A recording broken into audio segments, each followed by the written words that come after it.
think that the reputation of the DCEU will doom the DCU.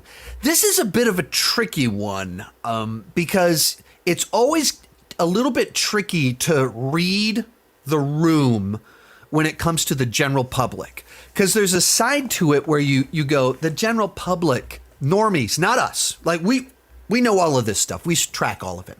If you watch my content, you know more than the average Joe. Especially if you're on my Patreon, you know more. But average Joe, how much do they really know? How much do they really pay attention to DCEU and things like that? Like even on my Aquaman review, I said at the beginning, the DCEU is over. And one of the comments was, what, really? I had no idea.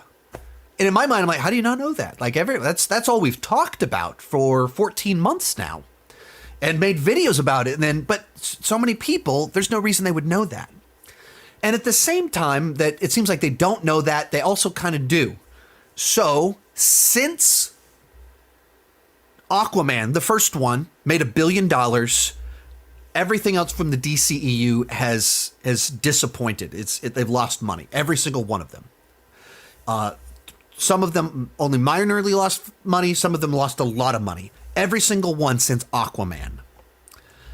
And that's a lot of releases. That's half the franchise has lost money. But in that same window of time where Wonder Woman 84, The Suicide Squad, Black Adam, Shazam, The Flash, now Aquaman lost money, Joker made $1 billion. $1 billion freaking dollars. An R-rated movie. Highest grossing R-rated movie of all time.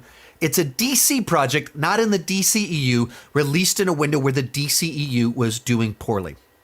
I said all of them lost money. I guess Shazam made money. The first Shazam made money. So right after Aquaman, you got Shazam and it made money. And then Joker makes $1 billion, and then we have a bunch of DCEU films that flopped. And then last year, we get The Batman, not in the DCEU, and it doesn't make $1 billion, but it makes a lot of money.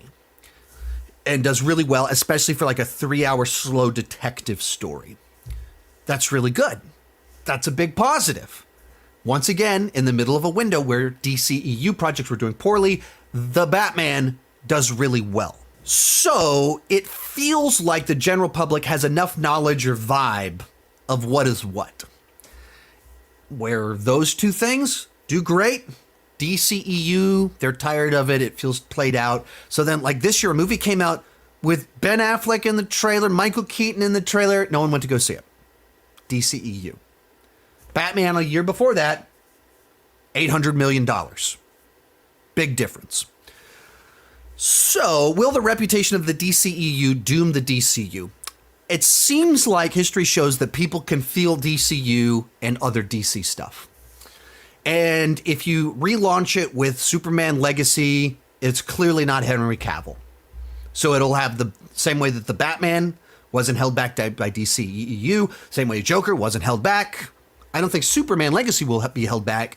It'll be a matter of, does the trailer look good? Does it work? Does it have a vibe that people are interested in? Has he found the right angle for Superman in the 20s? My other thought, though, is it just too late? Has the bubble burst? Has it popped? Where for 20 years, comic book movies dominated. And you just reach a point in time where we've kind of seen all the stuff.